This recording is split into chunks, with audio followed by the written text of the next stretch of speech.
Continuing our reading, the next headline: diet strategies manipulate macronutrients, food options, feeding schedule, or our reward response. To say that we have or are practicing a diet could mean we're manipulating our macronutrients, our food choices, how we combine those food choices, the total amount we're eating, when or how often we should eat, or any combination of these. The word dieting or saying you're on a diet usually implies that your eating pattern involves some level of caloric restriction. More generally, someone's diet is their dietary pattern, whether they're trying to manipulate anything or not. Even though popular diets are so ubiquitous that the word diet has started to imply dieting. Diets focused on higher or low amounts of macronutrients or food group include those referred to as high fat, low fat, or low carb. Diets focusing instead on specific foods you should or should not eat include vegetarian and low gluten. Some diets, such as typical paleo and Mediterranean patterns, do both, not necessarily strictly defining macronutrient ratios in specific foods, but suggesting ideal macro ranges for food choices that are better than others. Diets generally suggest we should avoid or limit highly processed foods.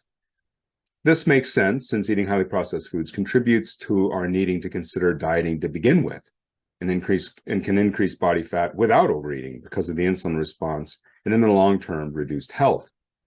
Diets can also focus on timing, either suggesting that you eat many small meals evenly spaced throughout the day or that you do the complete opposite, intermittently fasting without eating for up to a day or more.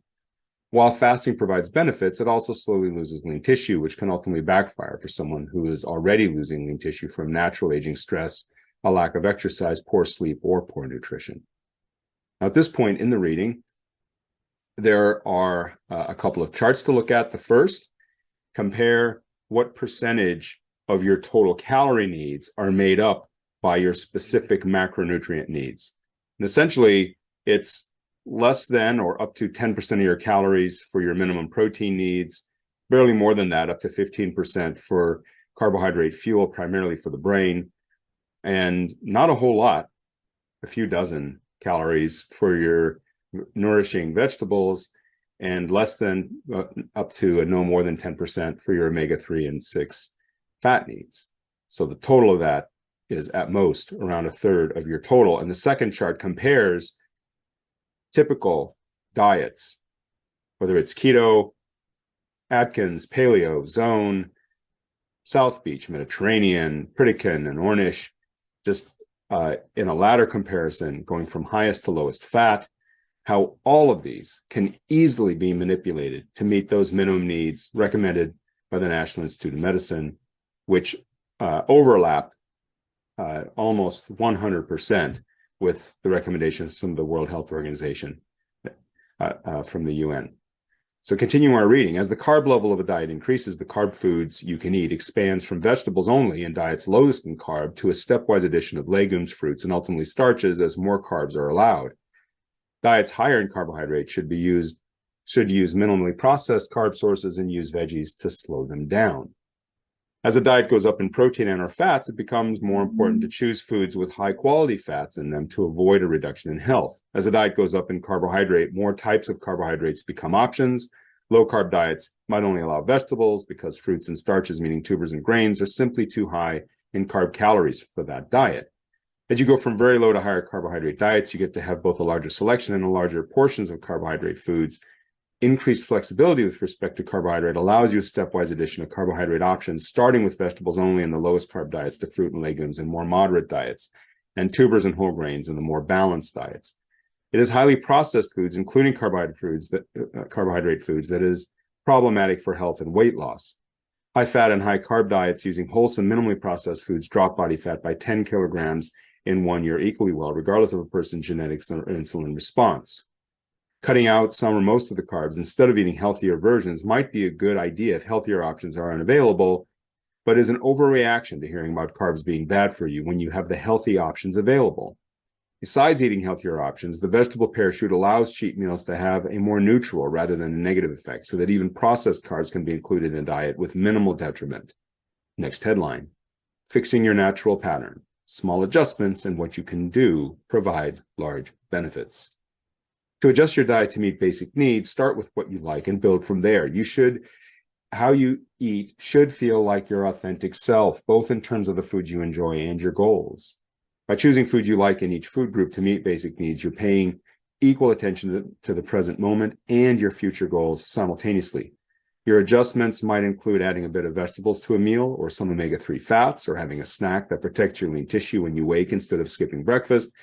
Keep any adjustments small, since these will be more sustainable and the body can adapt to almost anything so long as it has something to work with, making larger adjustments unnecessary. Since there is no best way to eat, there is certainly no perfect way to eat, other than what is perfect for your life experience. Next headline. The 80-20 principle in nutrition: most benefits from nutrition come from relatively small adjustments, hence 80-20. In summary, meeting our basic macronutrient food group needs does not meet even half of our caloric needs. This minor part of our eating serves as the basis for physiological function without a consideration of having enough fuel or calories to get through the day, and therefore serves as the part of our eating that must be balanced. The larger part of our eating, making up most of the calories, is therefore not the part meeting our basic macronutrient food group needs, instead providing us the fuel to function without a loss in metabolic rate. Since most of our calories can come from any food group, any diet can maintain our health so long as the bottom layer of our eating that makes up a smaller part of a caloric intake is balanced, and the larger part of calories are not primarily processed food that hurts us. Processed food hurts us because they're usually having a faster digesting rate and because healthy molecules can turn unhealthy by processing. Since processed foods are tasty, cheap, and convenient, they are inherently a part of our lives and will continue to be indefinitely. The goal should therefore not be their elimination, but rather their management. Manage the pizza or burger by having them with a large portion of vegetables or salad, and manage the ice cream by having it after a healthy meal so it mixes vegetables and protein in the stomach to slow its digestion. Adjusting the bottom layer of our nutrition to meet food group needs rarely accounts for more than a 10% change in our eating. Nor does the management of the top layer to meet calorie needs account for more than a 10% change. Put together, combined, it is therefore rare that more than 20% of anyone's eating needs adjusting to provide both the underlying required balance together with avoiding a hurtful caloric fueling top layer. Since the bottom, macro, and top, fuel layers of nutrition rarely demand more than 10% adjustments each, it is rare that someone's diet is so inconsistent with their goals that they need a complete overhaul. Instead, make small adjustments to what you're doing to fill in one or two gaps that were holding up the system. It is like fixing a small part of a car's engine, enabling all the other parts to finally work at full capacity as one coordinated system. No need to replace the engine. Figuring out what small adjustments to try out should be based on validated research reviewed by recognized competent organizations.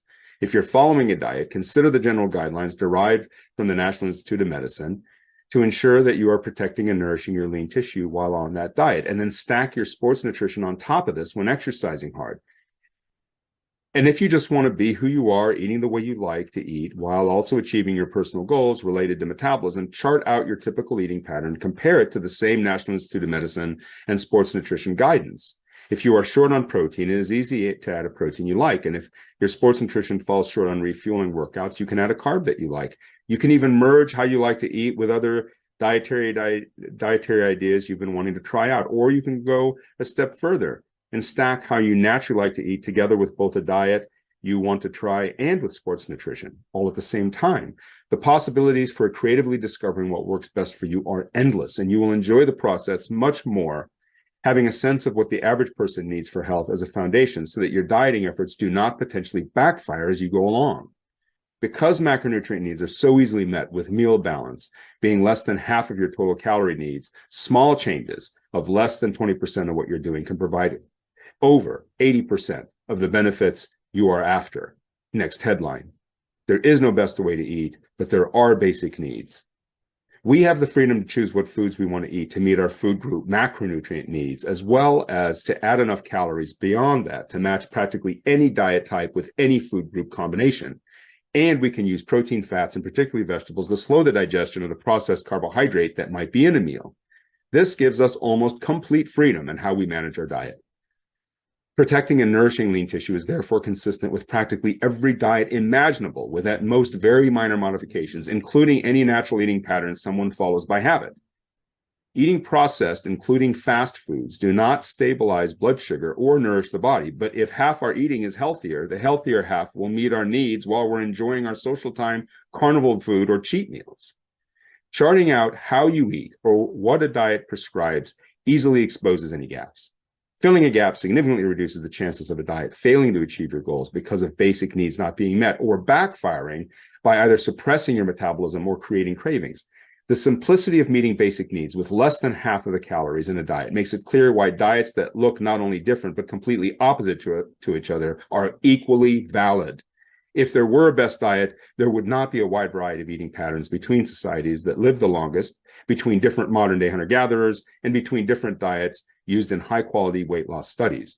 For example, a high-fat versus high-carbohydrate diet focused on wholesome, minimally processed foods, mostly cooked at home, reduced body fat levels equally by roughly 10 kilograms over 1 year in a large prospective study, regardless of the insulin sensitivity or genetics of the subjects.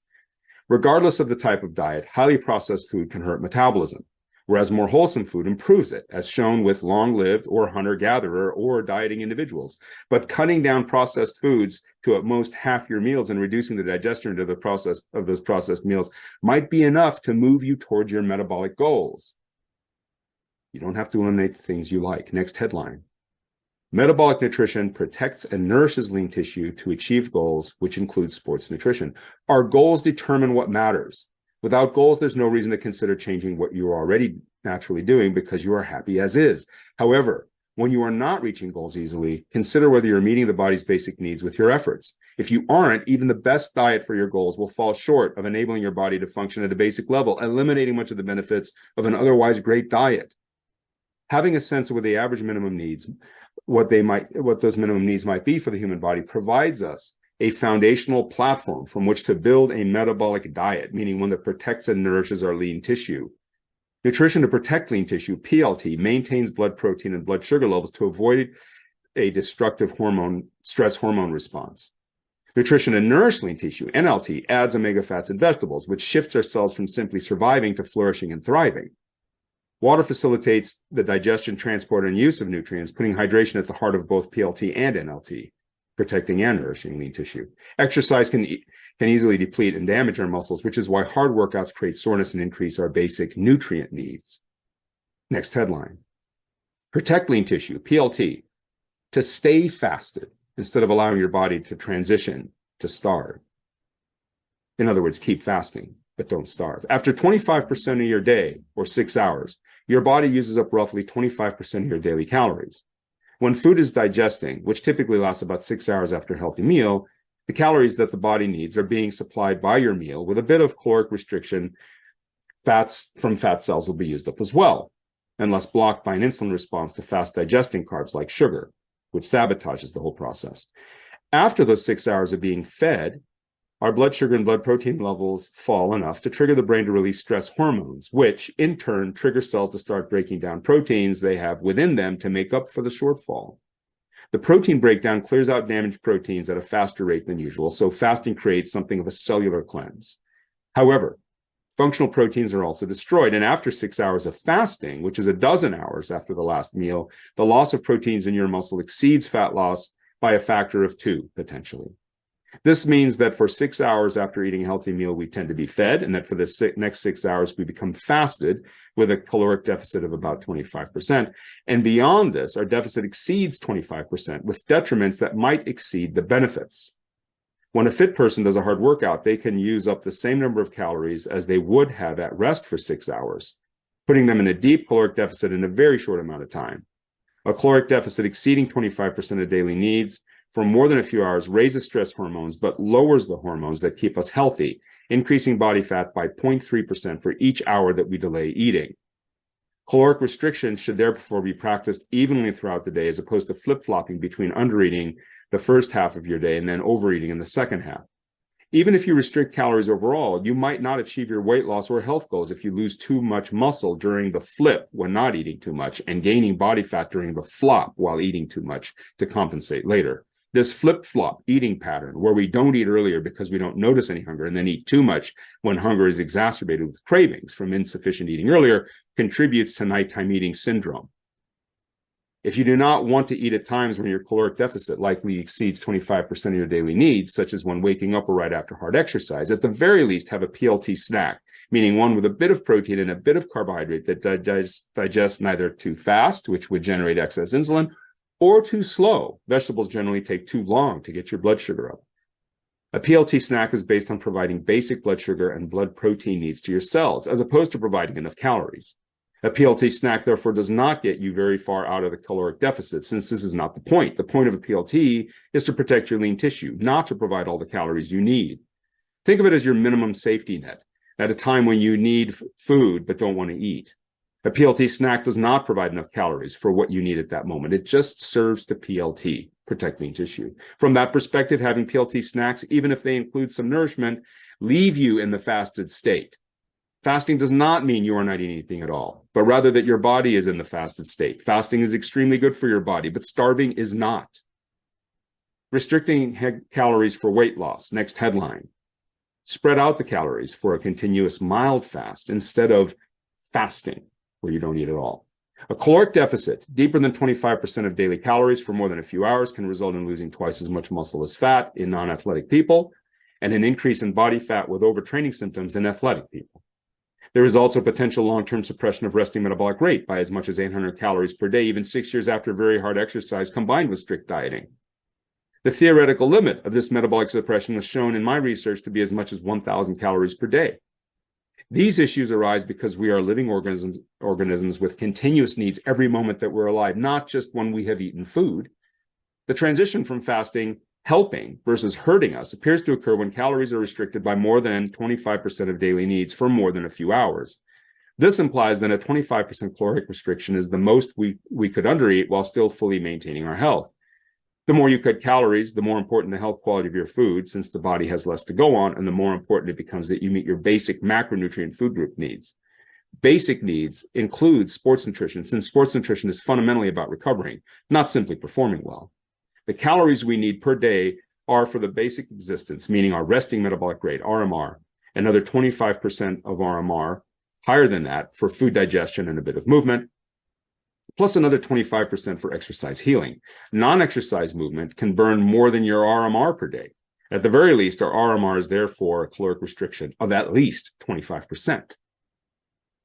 So you have to eat at least your RMR per day before your metabolism shuts down. Eating only enough food to cover macronutrient food group needs would be a caloric restriction by over 50%, hurting your metabolic rate and ultimately your health.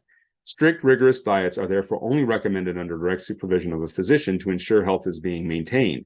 The biggest loser contestants were under medical supervision and stayed healthy, but they still lost not only muscle mass, but long-term metabolic rate by hundreds of calories per day, making sustainable weight loss practically impossible. When it comes to weight loss, as with all things in life, more is not better. Only better is better. Restrict calories by up to 25% by eating healthy, minimally processed foods and enough veggies to fill up so you don't have to count any calories at all. Natural foods fill you up so you're less likely to overeat and digest slower so that less goes to body fat whether you overeat or not.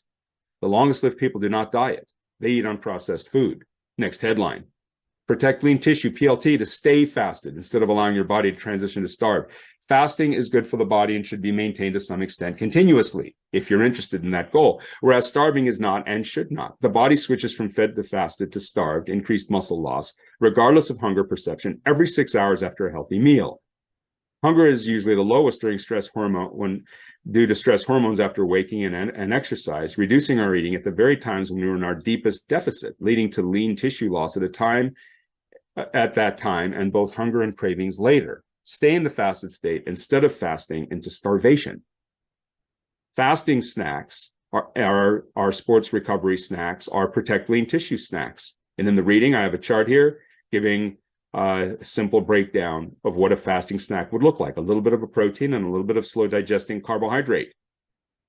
Next headline.